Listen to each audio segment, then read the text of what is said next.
Great, thank you, Carrie. Next up, we have Michelle Herman, a manager of digital experience at the Smithsonian Archives, the Smithsonian Archives of American Art, and a practicing interdisciplinary artist. In both roles, Michelle focuses on creating engaging user experiences in the physical and digital worlds. Are you ready? Yep. Hi, everybody. Can you hear me okay? Thanks so much for being here. I'm Michelle Herman, the Digital Experience Manager at Archives of American Art. And so I originally was hoping for this case study to be a real case study where I could show you how all the user-centric changes we made to the website resulted in increased engagement and satisfaction. But we're not quite done yet. We are probably about a week or two away, hopefully, again.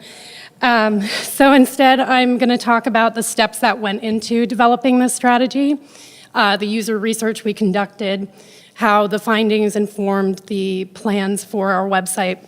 And for those of you that may not be as familiar with what an archive does, I just want to quickly put what we do into context. So, fair warning, this is going to be a very simplified overview of what we do and with pretty pictures. So we collect and preserve the primary papers of American artists, so that is sketchbooks, letters, photographs, and we make them available for research. Our collectors work with living artists and estates and families of artists to acquire materials. So first we get a bunch of boxes, then we go through those boxes and inventory them, putting them into different series, and then we catalog them. So collection usually gets its own catalog record, and then when digitization happens, it's either the entire collection, every box, every folder is digitized, or only select folders are digitized, or we actually, in some cases, pull out individual objects, so an artist's sketchbook might be its own record as well. So in thinking about I wanted to bring this up just because in terms of our website, what's different from museum is that the collection, the entire box of stuff, is our baseline rather than the object necessarily. So in addition to acquiring papers, we also, oops, I missed a part. So we have, here's our stats. We have a lot of collections. Many of them have been digitized either partially or fully, and then we actually have 16,000 individual items that have been pulled out of those collections. So in addition to acquiring papers, we also have an active oral history program. We interview living artists and have been doing it since 1958, and we make the transcripts available online. We also create finding aids, which are basically a map of the most complicated collections. So they help researchers find where everything is within that collection. And we also curate small exhibitions of primary source materials that are shown in our Washington, D.C. gallery space, which is it's in the same building as National Portrait Gallery and American Art Museum. So if you're in D.C., check it out. So our website, this is the existing website. It was last redesigned in 2011. We have pretty consistent user traffic, about 500,000 users per year, 700,000 sessions. And engagement is relatively high, 3 pages per session average. Some additional key facts about our website is that researchers are our primary audience. Prior to my arrival, a lot of focus groups and personas were developed around the different requests that we receive. So when I came in, I actually expanded that a little bit using our 4C survey data. So another key fact that we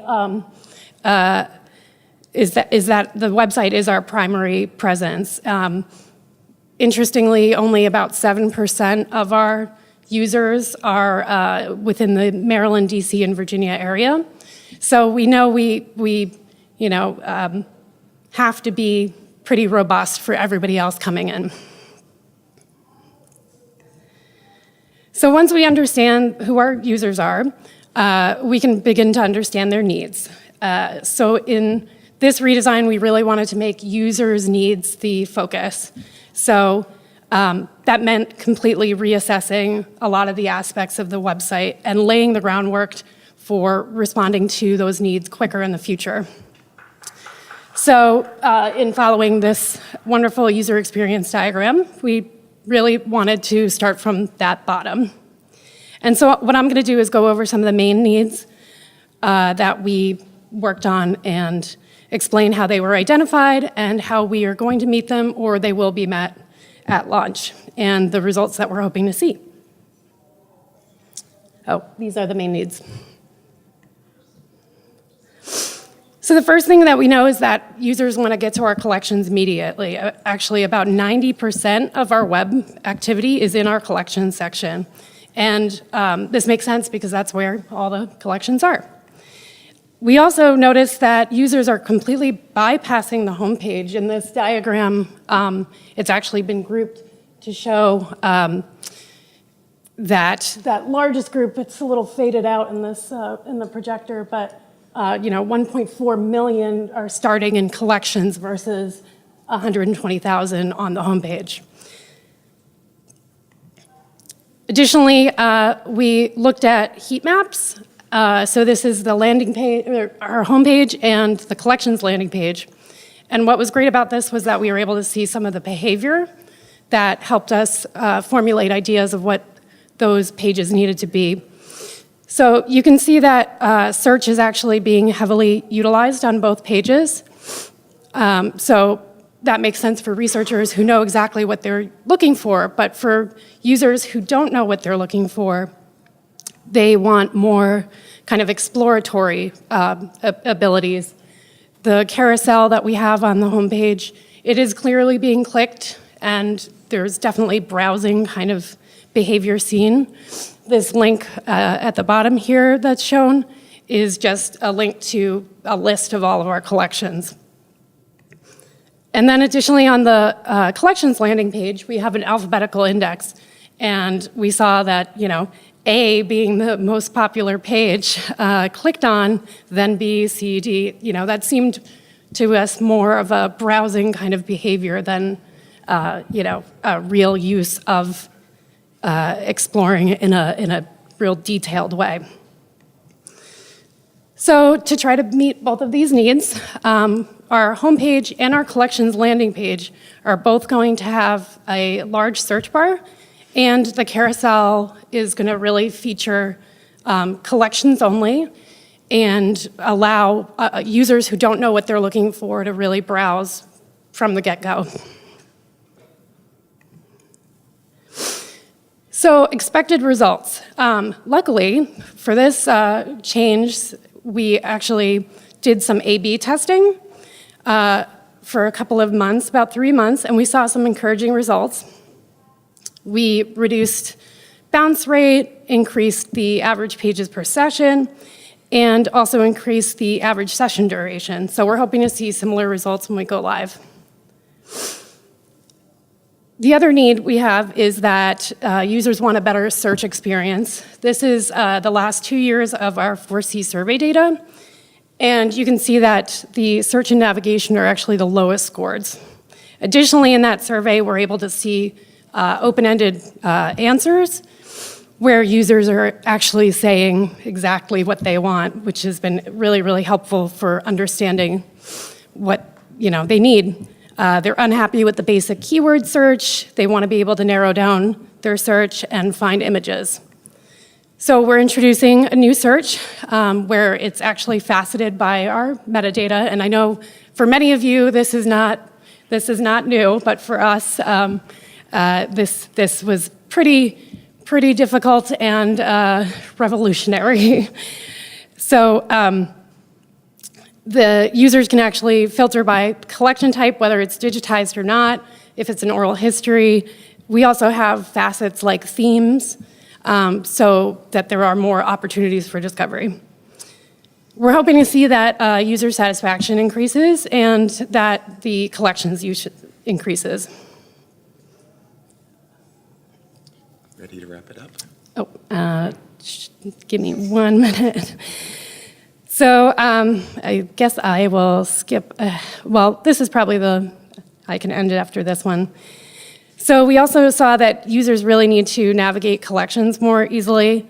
Again, we had some direct data that showed that they're having a hard time navigating through particularly our finding aid collections because they're really dense.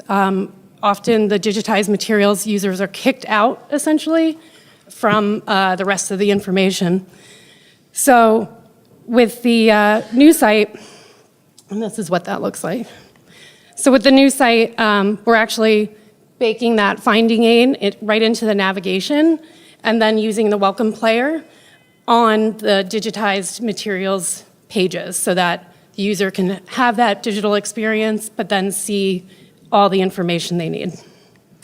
And I guess I will, if you have any more questions, there's more that I wanted to go over, but maybe the last little thing I will point out is essentially takeaways. We haven't launched, we're in the process of wrapping it up. Some of the things that we learned that by using this user research, we were able to kind of avoid this situation where there were too many cooks in the kitchen. A lot of the departments would say, I want this on the homepage, let's feature this, let's feature this.